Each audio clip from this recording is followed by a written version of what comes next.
Hi guys, I'm back with original book nerd and all things book and books. Today I have author Brooklyn Cross with me, and we are going to be taking a deep dive into her final book in the Wayward Kings series for the main grouping, since we do know there's a book coming attached to the world.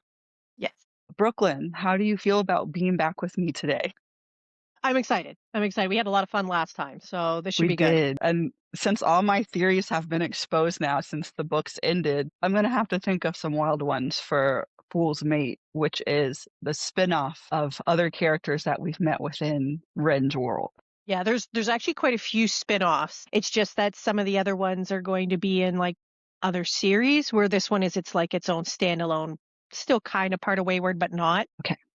My first question, and I'm sure you've been asked this a lot, but how does it feel to finally have the Wayward Kings done? Well, done. Ah, it's bittersweet.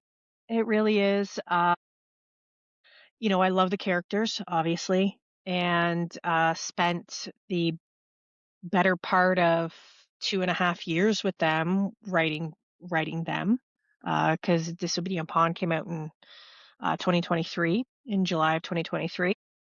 And it's tough to kind of see that chapter end. Like, I know because of the other crossovers and stuff that we're going to see them again, but to officially be done with the series, it just feels a little bittersweet. Was this book the hardest for you to write of the six? I think I counted right. Yes and no. There was a lot of things that needed to be wrapped up, and really, I probably could have written like a 250,000 word book because there was other stuff that I could have dove into deeper, but it was already such a large book. Um, and I thought, no, because like I do know that with the other crossovers that I can wrap up some of the other stuff that people might have had questions about in those other books rather than doing like an information dump of everything in just the one book. So it wasn't trying to pick and choose what to divulge, what to keep for as an added scene for special editions. All of Ooh. that became a little more, having to kind of think about, what I would want to do. So, but as far as the actual story, I always knew where the story was going. I always knew how I was gonna want it to end, so in that way, no. But, yes, and let's face it, all the characters like to have their own screen time and left turns and twists on me, so there's always that. So I think anyone who's followed this book wasn't surprised that Nash was the one that kind of, I don't want to say stole the show at the beginning, but kind of hogged the attention. Was it surprising to you how he did kind of revert back to being okay with the group and having to share Rin? Yes and no. I mean, he is an over the top JP. Let's be clear. He's not exactly impressed with the whole concept, but he also knows that to have her, which is what he really wants, he has to conform somewhat. And the guys are used to him being in charge, like having that dynamic already set that he's kind of like their boss in a lot of ways, that it kind of helped with them being like, "Uh-huh, yeah, he's annoyed. Uh-huh, sure, whatever." Right? Like they're used to him. It's not like somebody new coming in to the dynamic that doesn't know him. And Liam and Miles are both really good at putting him in his place when it needs to happen, other than Ren, obviously. But when it needs to happen, they're kind of the two that make him think and kinda go, "Fine." Nash can have, like, I'm gonna call it, like, temper tantrum type moments where he's like, "Fine, I'll just do it." Right? But so, no, no, like, I knew that it was always gonna be difficult, but I knew that he would for her, he's like, "Fine, I'll do this," but it's certainly not what he would prefer, let me put it that way. On the topic of kind of his over the top side, we know that him and Rin are the couple that get married. And I had guessed it pretty early on, but I know that you had probably an abundance of everyone messaging you with their theories. Did you have any favorite theories of how that whole dynamic was gonna play out? Because I know Miles had a ton of fan base with everyone thinking that's gonna be the twist. He's gonna get to ask first. I don't know if there was like a favorite. It's interesting to see, you know, how everyone's thought process works, and you usually find that it goes along with who their, like you said, who their favorite is. So I did find that very interesting. I don't know if there was a like one particular one that was like a off the wall really cool, or favorite one. I had a lot of people being like, please let it be Miles and stuff, and I'm like, sorry guys, it's not going to be. But it's it was kind of neat to see the different fandoms, and theories and hopes for who their favorite was. That was really cool. My favorite actually wasn't even my guess. No, your favorite was Liam. Liam, he wasn't even ranked in my top 4 that I would have picked for the one to ask. Yeah. I was like, No, "He's but gonna be you okay with learn, anything." yeah, you learn pretty early on that Liam is really well respected, but he's not looking to be in charge. Like he wants to be the person that is just behind the scenes because it allows him more anonymity. Anonymity. Anonymity. That word. So it allows him to be that person because he wants to be in the know. He wants to be able to hear everything. He wants to be able to learn everything and kind of hide in plain sight. And him being in charge, him being that prominent figure, he'd lose a good portion of that. And it's not who he wants to be. But he also doesn't like being pushed around. So him and you do see the constant little back and forth between him and Nash, and him poking at Nash about how he should be doing things, and to get his head out of his butt and stuff like that. So you can see how he's setting himself up to be that, right hand person. He wasn't going to be like, yeah, I need to marry her. Right? Like that would have put him in a position of a lot of exposure. Plus, there's also the complication of Theo and how that would then play out, even though Theo is the one that kind of talked him into this, for him to turn around and be like, I want to marry her. And, that when they already had like their own established connection was going to be an awkward sell. Yeah. I won't lie, there was a moment in Rook at the dinner scene where they're at, I think, Theo's parent or one of the parents, Dimitri's. That's when and the when they're at topic got Dimitri's. brought up, Yeah. And he grabs her hand and that. and I was like, "Brooklyn's gonna throw a left curve, and she's gonna have, like, Liam and Theo whisk her away." There was a moment.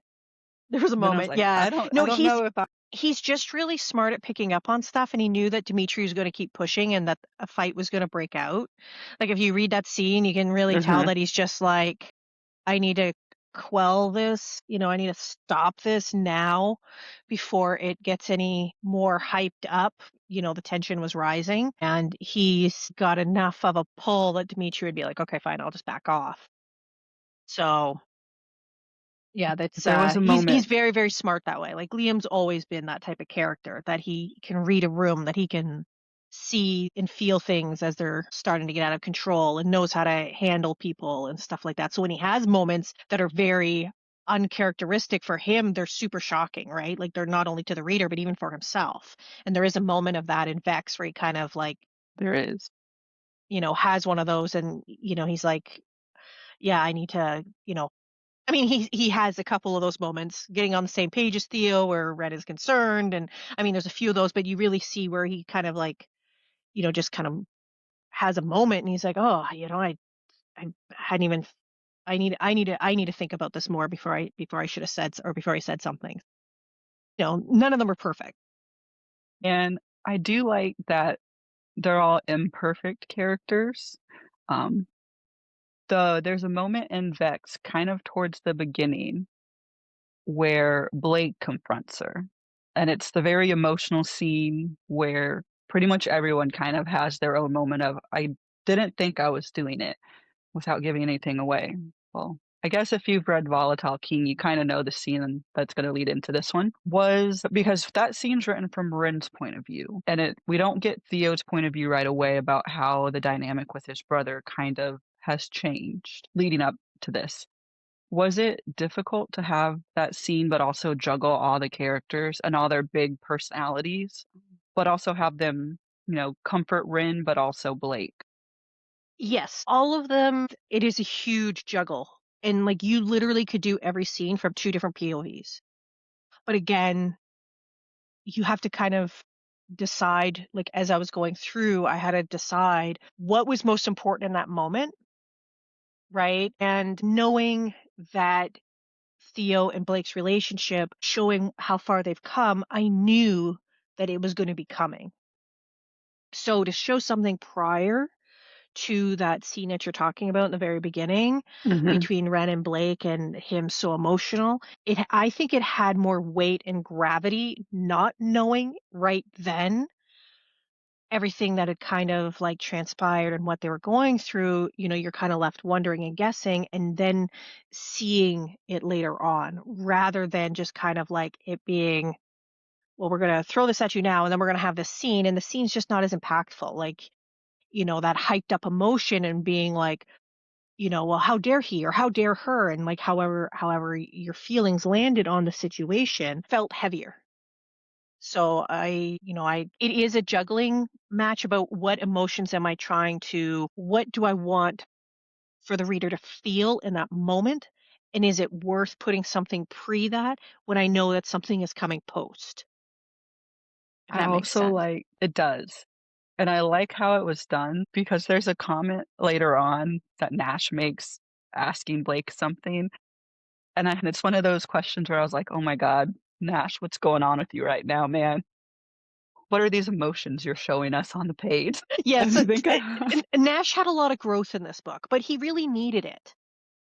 Like the whole series, you could see him, that he was so hyper focused on his father that it really, in a lot of ways, kept his personality stagnant. And with the end of Volatile, not only did he have growth within that book, but to kind of step away from all of that tragedy and tragic past, but to now move on and actually go, I need to think about my future. I need to think forward and stop focusing on everything behind me. And so there's a lot of this book that is, yes, there's a lot more of Nash in it than the other characters, but it's because it's almost a continuation of Volatile, but also the continuation of Ren and her final story. So everybody is there. The relationship is established, right? There's only sort of like the one little twist that kind of comes up later on, and I've had a few people question whether more is going to be seen or shown to that in the special edition. And I know you'll know what I'm talking about. But Mhm. other than that, who they are to each other is established. And any big relationship with that many people in it, you're always going to have things that are going to come up. I mean, they're not going to spend the next 20 years not arguing. Like, and that's kind of established, right? Like they're still going to get along and then have moments and have understanding, and then or like have understanding, have fights, have want to be creative in the bedroom and spice, and sometimes just want to sleep. And like, I mean, they're people. Like that's how they're written, is that it's not always going to be perfect. But this last book, the last two books, were specifically designed around, you know, Nash's book and then Ren's book, but obviously also Nash's final growth to be the king that she needs. So that was really how I had designed it and pictured it in my head. But that's not to say that the other guys are not as important. It's just that they already had their time and the relationship is now established. And we're seeing how they are there in her world and part of her life, but also a support figure to the group nucleus as a whole. Their stories are pretty much done. Like what happened with Owen, what happened, how, even Liam and Theo and what's happening with the whole thing with, after Ella and, their dad and, how that's going to continue on because, that's obviously in real life, unless I accelerate the story by 30 years, you're not going to see how that's going to develop further in the healing process and everything because it's not going to happen overnight. That's just not realistic. So, I know that people would probably hoping that there'll be yet another book that, kind of jumps ahead. I've had quite a few people already mention that. I'm Second not sure. gen. Yeah, I'm not sure whether I'll do that. I do know that for the special editions, I'm adding at least one extra bonus scene to the special edition books. But I don't know if I'll actually do a jump because to just do a wrap up book that just kind of shows them to me feels flat. Like, I need to figure out what the plot and story and where the bad guy is and all of that still in that. Otherwise, what is the story? It's basically just them hanging out, showing what's happening, and a bunch of spice. Like, do you know what I mean? Like, I just trying And they're to still what, 19? They're still 19 in your head. yeah, exactly. Like, I'm like, I like, there's so much there that, could be done if I wanted to do another whole series of them, but where does it end? Right now you kind of have that you can kind of picture what you want. You can kind of picture how they, live their happily ever after or, is there more drama? Like readers can kind of, decide that themselves where if I write it and then it's not what you thought, then what? Right? I mean, there's a couple scenes that I don't mind asking. The Liam and Theo scene. Mhm. I did like Liam and the Nash growth, how we kind of see more of that dynamic play out, not just in Vexatious, but in Volatile too, because we really see Nash learn that he can't take everything on himself, Mhm. which probably you had to fight, tooth and nail for him to have that aha But he's a moment control freak. He's where total he's control like, freak. I can't share anything. To now Liam's like, well, how come you didn't tell me this? You know, without him blowing and being this big thing. But I have one question, and I kind of trolled reviews and comments for this one. Sebastian, Mhm. how much fun did you have adding him fully into this last book? Because he is a pretty big character at certain parts of this book, especially with Nash and the whole Yeah. competitive side. The competitive side stuff was a lot of fun because it gave Nash a true rival, right? He's has enemies, but it gave him a true rival. And Sebastian's story's not done. I have had people kind of mention, well, we don't find out what happened there or whatever, but that's because he's got his own book coming. So, I'm not going to put in Vexatious what happens to him when he's got his own story to tell. But he when I was writing him, there's a lot of sadness, there's a lot of bitterness, there's a lot of loneliness. He has been, as we know in Vex, he's been fed a lot of lies. He's got to weed through that emotionally, mentally. He's already got his rival and he's now going to have to spend some time with him in close quarters. So, you're going to see that dynamic too. And I wanted that. I wanted that. I wanted that to be that Nash closed the door on us seeing Sebastian again, but once we do see Sebastian, it's going to be a tough story. It's going to be a tough story because now, I mean, not only has he already had, you've learned that he's had this really chaotic, tragic, sad past, but now, the dream that he was wanting has been ripped away and he's got to relearn to live his life. So it's going to be a very emotional write when I write his book, and he'll be I in the just Lost can't. Souls. It's in the so at the very end of Vex, what I did is at the very end, there's kind of like I don't know, like little spacer, but then it actually lists. And so in the Lost Souls series, we're gonna see Sebastian, Zigzag, Ivy, and Nora. So that's who we're going to see in the Lost Souls. So I figured it kind of made sense since they're locked up in the local area and we couldn't need some help. I wouldn't mind more Nathaniel and Rin. They're really cute together. I just, Nathaniel's a fan I favorite. I really love like that Nathaniel. dynamic. Yeah, they're I love really him. cute. I like his book, as you know, but I really liked the cameos we saw with them together because it was different than what I first expected. But then when after you read it, you have that moment where you're like, actually, no, that's exactly what I thought would happen. No, he's a great character. I really love Nathaniel because for as tough as he is, he's actually got a golden heart. Like he's one of these that, he's dark. Like he's a dark character and he takes pleasure in, he's got his little torture chamber or whatever you want to call it. He can be a really dark character, but when it comes to his family and it comes to his friends, he's very loyal and he's he will do anything for you. And there's something really unique about the fact that he's kind of like you can see the similarities between him and his cousin, right? You can see the similarities there, but she's, got a little bit of a softer edge where, he's got the little bit harder edge. And yeah, I really love their moments together. You kinda now that the series is said and done, Nathaniel kinda reminds me of Liam and Nash together in He is a certain little bit. ways. Yeah, he is a little bit. In certain ways, where maybe them together remind me of him since he came before. But there's similarities, and it makes sense because they all love her. Yeah. No, For he's a little bit, yeah, no, you're right. He is a little bit like both of them in his own way because he's got that hyper control, but he can also be the explosive, fiery. He can be the over the top JP, but he can also be the sort of the dom in the bedroom type personality as well, or the alpha personality. So they yeah, he is kind of like a mesh of the two characters in one. That's a interesting take on that. I haven't heard somebody tell me that before. You are the first. finally, I probably have a lot of weird mix-up. I wouldn't say no to Nash and Liam and Ray. I don't know how that would work out. It probably wouldn't work out very well.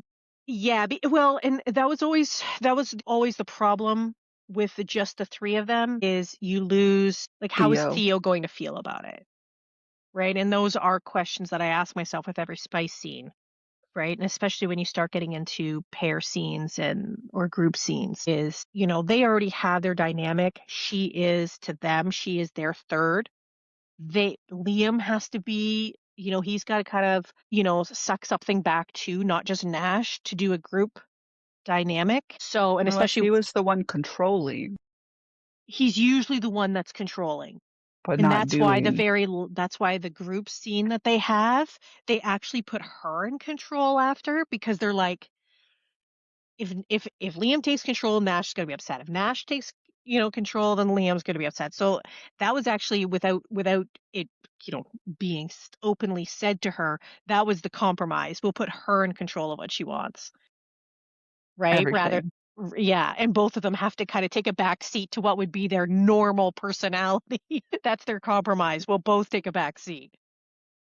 I I think my one of my favorite parts in Vexatious is actually really close to the beginning, and it was, no shocker, something Liam said to Nash. Um, but it was I'm trying to remember the exact words. I think it was about how he needs to realize that she is part of the group, not just him, but that you also got a feeling when he said it that he was like, "But I'm happy that you found someone like that." Because, throughout the whole series, Liam had that, like, back and forth where Liam was getting mad, Nash wouldn't open up, and then Nash would get mad because then Liam would back away. And then in this book, it just all comes together where you can see them all happy for each other. When and I might have read way deeper into that scene than what it was meant to be, but when you wrote Vexatious, did you know early on that the resolutions would come when they did? Because each one kind of has a different resolution with Nash throughout the book. Yes. Liam's happens a little bit earlier because of, him being the right hand, and the others kind of have theirs that fall in the order that they fall. No. That is the simple answer of that. No, no, I don't. So I knew in my head going in that each one of them needed to kind of have their I'm gonna say it, their peace moment, right, with him and him not just being Nash that they've always known, but what that means for the relationship with the group and with her and all that going forward. Especially Miles, right? Because obviously, I mean, let's face it, if it wasn't for Miles, none of them would have been involved. But I didn't know when they would happen, and I didn't know how they would happen. I just knew that they needed to happen. So the rest of it was very flow because I am a pantser. So I write down things like that. Like I need to have these moments, but then where they fall and how they transpire is all by the seat of my pants, really, right? It's like as I'm writing what they tell me is going to happen next. So if a scene just leads into it, then I just let it organically happen. I don't try and force it like, oh, I need it to be in chapter 6. Like I can't do that. Like it would feel very robotic, very forced. I'm not great at plotting that way. So I just have like a whole list of ideas of things that I know I need to wrap up or have happen, and then I just let the story flow from there. So no, I had no idea. Did find it ironic that Miles's resolution kind of comes in the form of him telling Rin that everything's okay before you see him and Nash have that moment on the page together.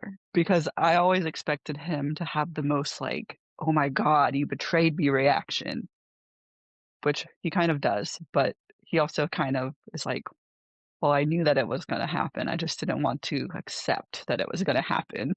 I think he knew. I don't think he thought that.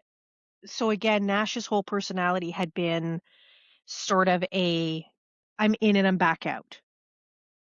Like he Mhm. didn't really stick to anybody. He didn't, for a long time because of everything that he had happen, and because of Lawrence, nothing really stuck for him. So I don't think Miles thought he was going to come in and be all like, I want to be the one to kind of like do this or whatever. But we got to remember that Nash didn't set out to do that either.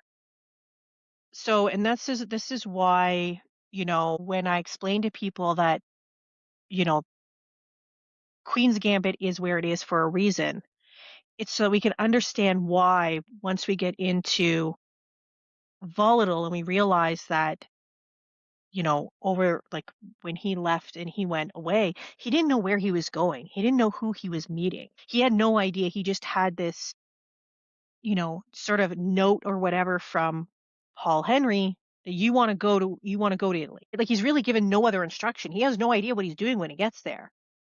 Right? It's only once he gets off the plane that Mr. Genovese is standing there, because Paul and him are friends. Until you understand that dynamic, like as you're reading through, until you understand that dynamic and who they are to each other, that they are like best friends, you don't understand why he even knew that he was there. Like you're like, how did he even know that?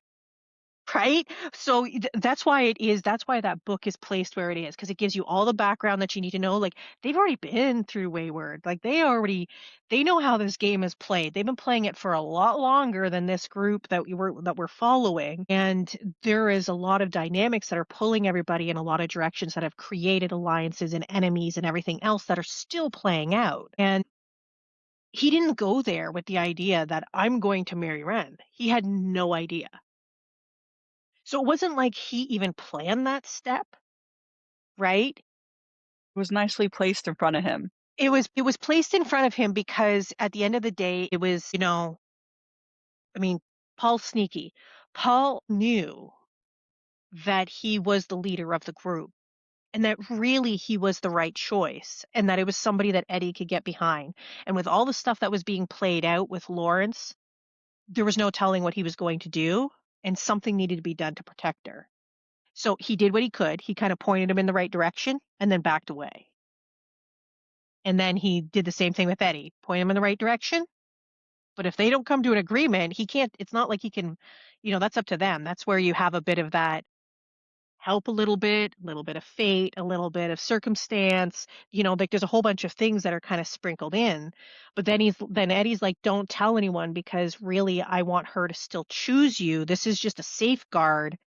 It's him that went off the rails and told everyone that what had happened. So yeah, like yes, he came in kind of like, I mean, let's face it, I always feel like I want to sing like a wrecking ball by Miley Cyrus, because that's just Nash. But he didn't intend for it to be that way. Even the betrayal that Miles felt, it's not like Nash set out to betray him, but he doesn't also handle things very well. So, and that was part of the growth needed for Nash. Not to mention, there's that whole question of which Genovese daughter are we talking about?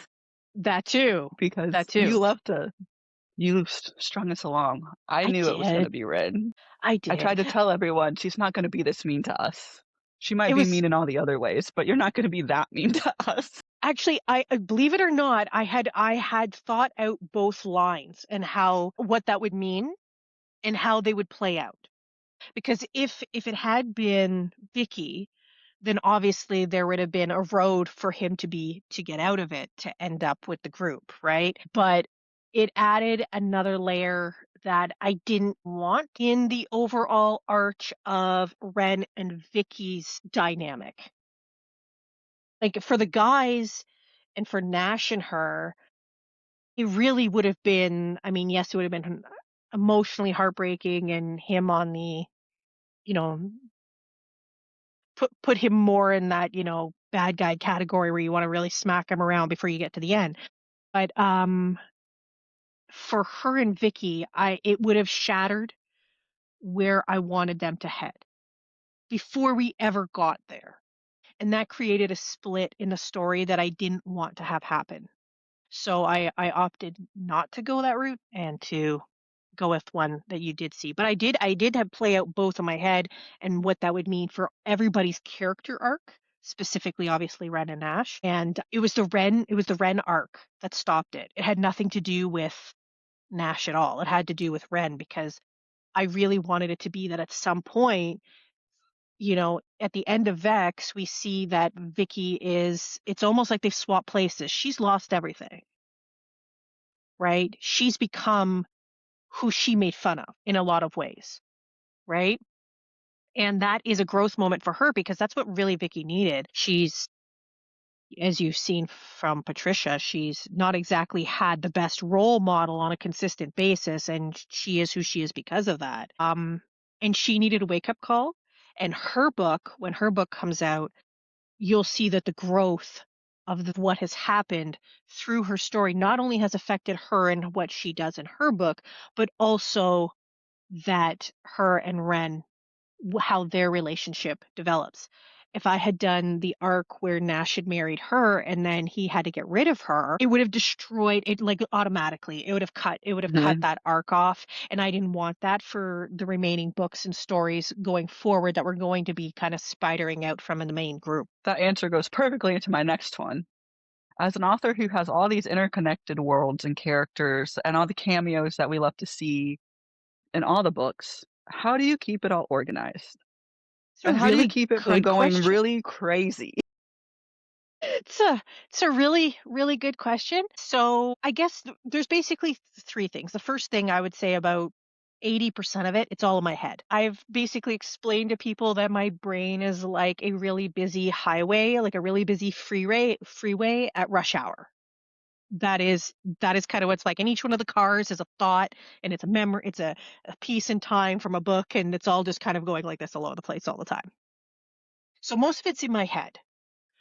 But my editor also will keep track of certain things like that. For example, I'll know like for example, I may not know how it's going to happen, but I know that I want to see something of like I want Vicky to have her own book. I want it to be in California Made Men, and I want to see Red. I'll make that as like a note that she will make a note of, right? So that once I get there, because if I don't get to her book until like next year or whatever, I may have forgot that I made that note that that's something that I want to do, and then that will jog. It's like a jogs my memory on what I want to have Yes, happen, basically, like a little right? Easter egg. Yeah. The other part of it is obviously in the alpha process, right? Like when the alpha readers are reading, sometimes I will ask very specific questions. I don't always. Sometimes it's just very open if I don't need it, but sometimes I'll ask very specific questions like I need to make sure that these points are hit. Could you please let me know if I miss anything? So there's that, but that's more rare. I usually leave it because I'm kind of mean that way. Like a lot of times authors will give, okay, this is what the book's about, this is what you're getting into. I don't do that. I dump you in blind. Just give it to me. Yeah, like I want like emotional Let me scream reaction. at you. Yeah, because I really want to know if it's coming across the way that it's supposed to and you not be prepared for it because I get the most honest response. So if I give too much information up front, then I lose that authenticity. So most of the time I'm just cruel and I'm like, here, read this. Tell me what you think. And it's like, I don't give a whole lot of info, but Unless it's like a potential like content or trigger like right. Yeah. that I you w- want someone to be aware of going in. yeah, and the other thing too is that like I'll also, yeah, triggers are, I want to make sure that people are okay with the content. That's completely different. But like plot wise is more what I'm referring to. Some things too, like if people are already reading Wayward and they're like, yeah, they've already read Wayward, they've been through it, then I'll say you're going to see so and so in this book. Make sure that it like timeline wise and stuff like that, everything is lining up. Because that's always the worst. It's not the crossovers that are a big problem. It's making sure that my timing is right. Because, like, I'll give an example. Nathaniel's book technically happens 4 years prior to the first book of Wayward. Mhm. Or sorry, the very beginning of it, or the Pucking book, which is now on the front of Protective Flocks. That when him and Savannah first meet, timeline wise, is before we ever meet the Wayward folks, right? So in my head, I'm like, okay, so when I have those crossovers of where they're lining up, I'm like, okay, how old is Cutter? What year is it? Is she like I have to go back and figure out where they are on the timeline together. So that's the one that gets me more than anything. Does he have Savannah to rein him in when he sees the boys Does he with his have cousin? Savannah? Yes. Savannah's a really big key to Nathaniel. Yes. Is he gonna be tempered or is he not gonna be tempered? What side of him are we gonna see today? Never mind. I get laughing because every book that you see of Nathaniel, Savannah's pregnant again. And I'm like, by the time I'm finished all these books, he's going to have like 10 kids. He's just like, I want my own football team. I feel really bad for her. Yes. She must too in some sense. Yes. She's just like, here we go again. She doesn't complain too hard. No, no, I don't think she complains at all, but yes. It's really funny because you first learn that he's got Cutter, and then in Titus's book you know she's pregnant again. Like there's just like every time you turn around, he's pregnant again. And I'm just like, okay, this is theme. Nathaniel's got a theme. We did not see it coming. Yeah, I know. If you paid attention, you knew it was gonna be down the road. Yeah, yeah. Honestly, Nash should be the same, except for the fact that he's got to compete with everyone else, and Miles is like, oh no, Yeah, you got to marry her.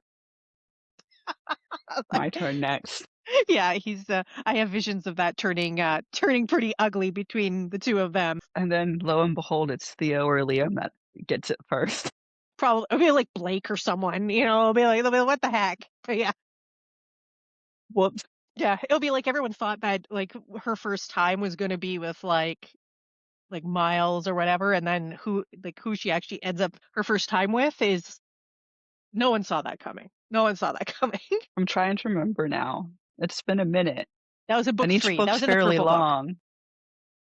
Yes. Yeah. So, No, I wanna say I knew it wasn't gonna be Nash only because I went for the less obvious of the choice, well, yeah, he was always going to be last man up. and I really liked Theo. I still have that beginning of his book where he's in the airport and he's like, "What is this little thing running into me?" Yeah, it's like he's like parents need to control their kids. Like this is why I have a private jet. I don't. Yeah, I still remember that line, and it still makes me laugh. he's a complex character. They're all fun and complex in their own way. The other line where they're getting ice cream and he's with Rin and she's like, "So you were attracted to me the whole time and didn't say anything?" And he's like, "I didn't see any problem with it." You And I'm assumed, you like didn't ask. That's on you, not on me. I was like, "Yep." And I don't know why, because 'cause they're, like, inconsequential moments, but to me, I'm like, if I could explain him in 2 lines, those are the 2 that I have. Yeah, and both very Theo, very very Theo. And then for Liam, it was the scene where he takes her hiking and they're at the fire and he makes that comment about how her eyes are red, or how it was something along those lines. And I don't know why. Again, it wasn't like a big profound moment, but I was just like, on point. Certain things stick with you. Everybody's different. Like I'll write stuff and I'll be like, "Oh, I love that line," and then nobody ever mentions it. And I'm like, "Really? Really?" Like, "Do you know how long I I agonized over that line?" And then, like, something that I wrote that I was just like I just literally wrote it and kept going, it's, like, highlighted, like, hundreds of times, and I'm like, I don't understand." So, I've necklace. given up on that, like, everybody's different, everybody has their own thing that just kinda grabs them, and I stopped trying to figure out what that's going to be now. The necklace I just moment yeah, I'm like, "That's it, just everybody's got when their thing. she Everybody's got their thing." realizes. Yeah. That was I laughed so hard when she finally realizes it wasn't Miles's present. He's like, "Wait a minute." I was like, slow clap in the back. He Yeah, did it. yeah, he was very sneaky about that. He's like, I know how to make sure that she wears this." Yeah, very Make Nash. it seem like it was him. We are far enough in that I'm gonna have a few more spoiler questions because I'm dying to know. In Vexatious, and only this book right now, what was the favorite plot twist that you added in that book that you kind of had that like evil author moment where like no one's gonna see this or people are gonna expect I won't do this? I think one of my favorite moments was working in Zigzag to how he actually affected things all the way along that we never knew about. And I think that the one that I didn't see coming, but when it came and it fit, it worked really well. Like it did what I really wanted it to do without realizing that that's what I was going to do with it. Let me put it that way. Was at the end with Vicky, like in the abandoned house. That wasn't on my bingo card of what how I saw that whole arc lining up, but when it did, it really fit. Like it really, really fit.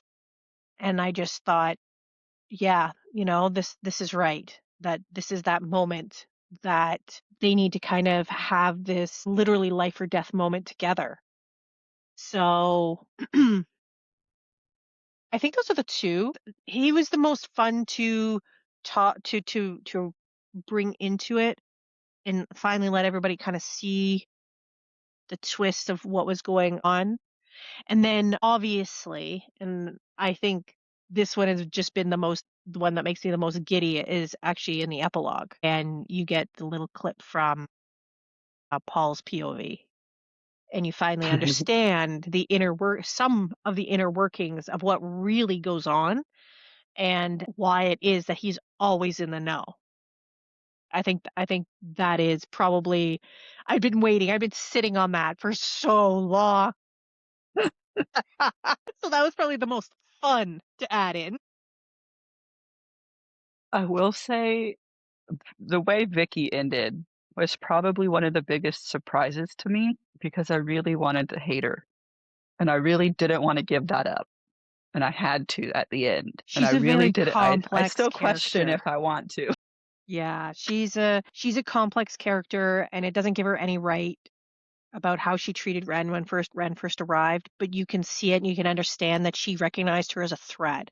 And for her a threat meant to attack. She immediately went on the offensive with her rather than trying to befriend her. Wasn't the right reaction, but she was also, she didn't have really, she kind of in a lot of ways raised herself to just be, mean because meanness got her what she wanted or sucking up. That's really, how she learned how to be. And obviously with Ren, she's not going to suck up to her. So for her to have that, even watching Vicky from book one to this book was a very Mhm. interesting. She's probably one of the most interesting arcs, and I'm really excited to write her story when I get there. One of the ones I enjoyed, the concept and Ren's mom, because the way you kind of edge us along, I don't wanna say surprised isn't the right word, but I didn't see how that whole almost conflict was gonna resolve, because on one end, you have her true father who's like, "There's no way. There's no way this can happen," and then we add in another secret that Nash keeps from her. What is that man gonna learn? He's really good at that. He's just at least he felt And bad for this one. we get through his book, and then we start off, and, like, within the first, like, 100 pages, he's always like, "I can't tell her yet." And I'm like, "Dude, when are you gonna learn?" was like, Yes. it's one thing for But the you dad to do not wanna tell her. well, and the problem is that, like, he is also like, he's caught in this weird place of, okay, if things aren't what Eddie thinks they might be, then is this something that she should really even know right now? Like, why put her through that? Like, you understand where that came from, Mhm. but it was, you can kind of see where the good intentions were like, okay, I'm going to sit you down.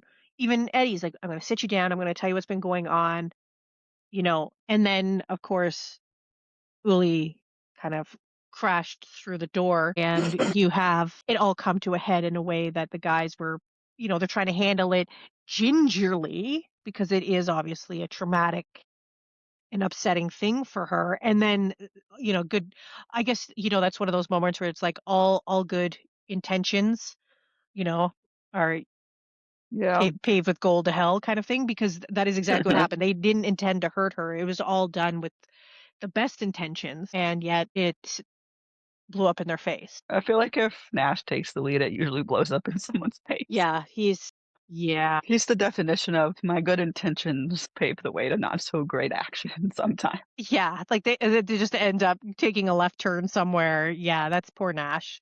Definitely. Bad luck. But did you always know that surprise was gonna happen from when you started this story, or did it change as you got deeper into Ren and the guy's book? You mean like about Uli? Yes. No, and that's why Queen's Gambit is where it is. So I actually, believe it or not, I actually had a snippet of Queen's Gambit written before I ever had anything else written. And I knew where it was going to land.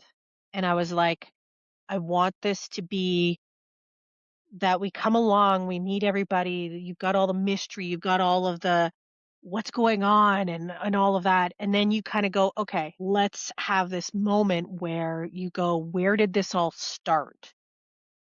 And go back and live it, because it is their story.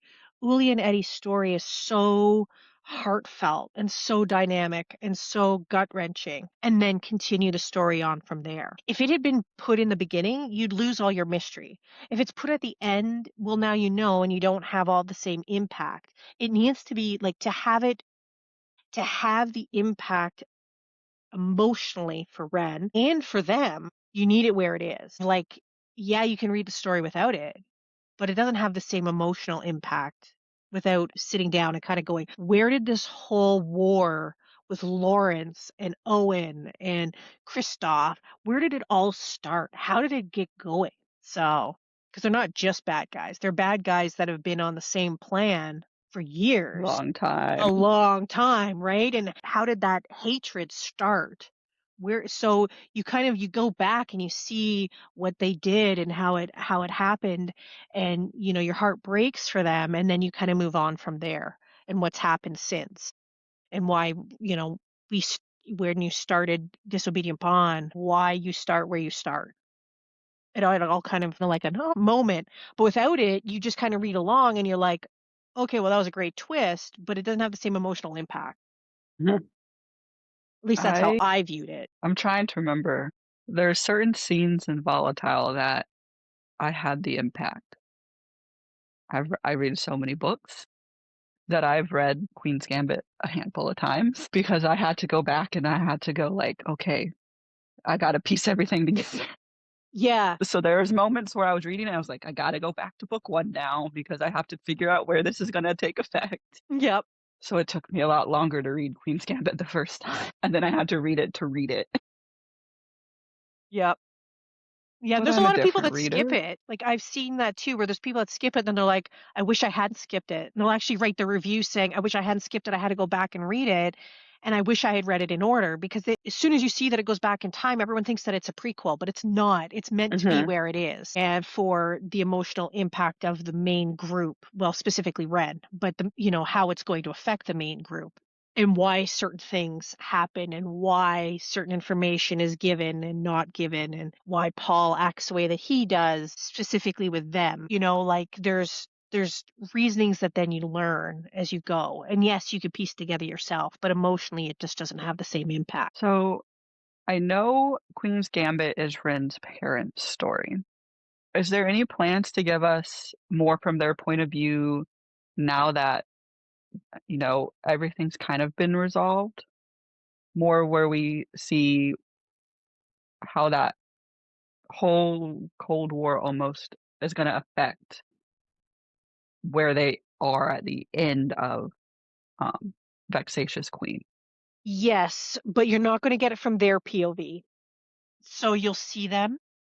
I do have plans to do, I don't know if it will be a full series or if it'll be a couple standalones. I'm not sure how. I haven't really sat down and figured out how I'm going to do it. I just know that I'm going to do a Genovese legacy. So now you're going to see, because right now the only one that you've really seen is Eddie, but you're going to see the culmination of what he's done and everything that's happened and how that's going to affect that empire. So I thought that that would be a much more intriguing story rather than continuing on with Eddie and Uli again as another book afterward, when we can do something that is from another member of the family, because he's got cousins and he has, uncles and aunts that have children and stuff like that. So there's a lot of family dynamic there that has not yet been, hasn't even had the surface scratched of yet. So that will eventually come. It won't come for a little bit because I decided this year, after this had such a long, deep series, that the rest of this year, other than Forbidden, which is coming out, Forbidden Forget Me Not, which is the next one of California Made Men, it comes out April 9th. The rest of the books this year are pretty much standalones. So I decided that I didn't want to start or continue on with another big, heavy lineage story or long story, that there was going to be quite a lot of books in when I just tied this one up, and I'm still got California Made Men on the go. So the rest of this year, it's just kind of still writing, but letting my brain chill from such a long, intense, in-depth bunch of characters. My next question for those of you who've stayed on, you're gonna do, and this isn't related to Wayward, it's related to that shared world that has been announced, but the Zodiac series that you're gonna take a part in, are you excited to kind of dive into almost the complete opposite from, because it's gonna be more paranormal fantasy, right? No, it's not. No. It's contemporary too. I think there's only one author that's writing, because you could write either or, but there's only one author that I think is actually doing something that's like a either supernatural or PNR. I don't know what vein yet she's planning on, but I know it's not contemporary. Everyone else it's contemporary. So it's not. Dang, there goes my question. I saw So Zodiac and I was like, "Yes!" yeah, no, no, no, no, no, it's But I'm not. still excited. It's dark. Mine's dark. I'm kind of it's kind of like a every year I usually write something that is really dark, that's kind of like a Kane type book, like that's on that level of dark for me. So it's going to be on that level. Okay, that was gonna be my question. Is it dark like Protective Flow or No, it's going to be The more like Unhinged Cane?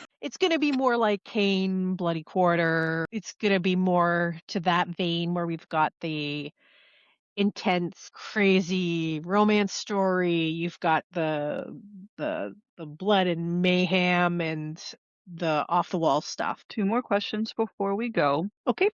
You mentioned earlier bonus content for special editions. Have or are you allowed to talk about the special editions, and when can we expect them if you are? So I already have all the covers done, but I'm still working on all the interior stuff, because obviously I don't want to rush through it. And I also have to put it in between, like writing it in between the other stuff I've got coming out. So it's basically you're going to get a brand new cover. I don't want to give anything away with it, but you're going to get a brand new cover. It will be hardback. There's going to be a dust jacket, a double-sided dust jacket, and then obviously extra goodies and the bonus content. So that's pretty much all I can say right now. There's going to be, once it gets closer to them being released, um, obviously I'll be more transparent.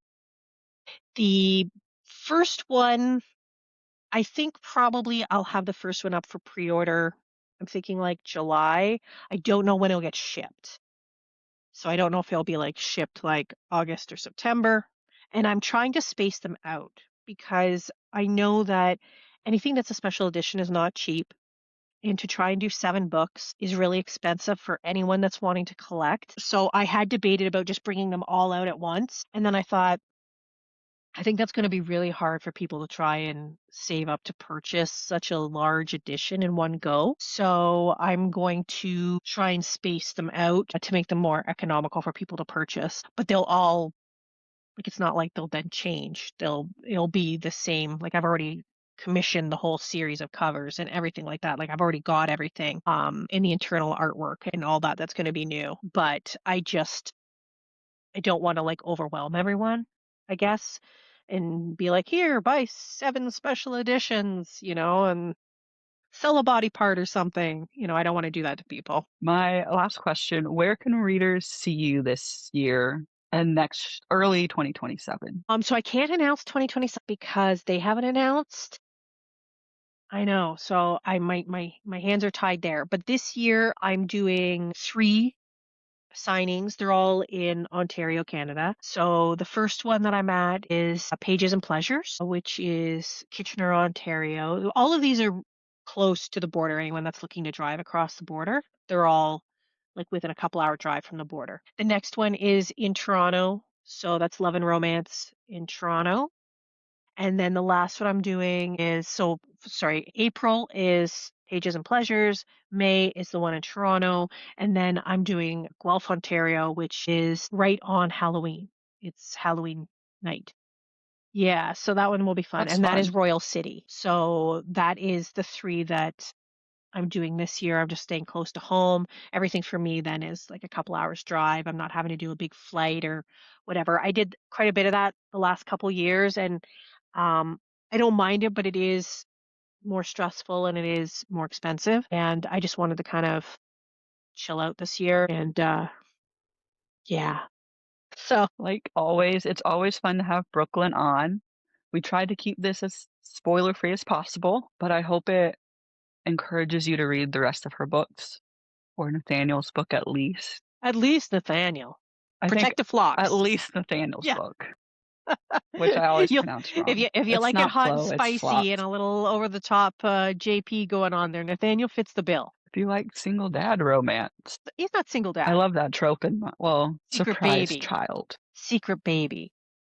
which I'm still not convinced it was surprising 100% to him. That's my theory. And I'll leave it with there. But thank you everyone for tuning in. And thank you, Brooklyn, for joining me again. Thank you for having I me. always love having you on. I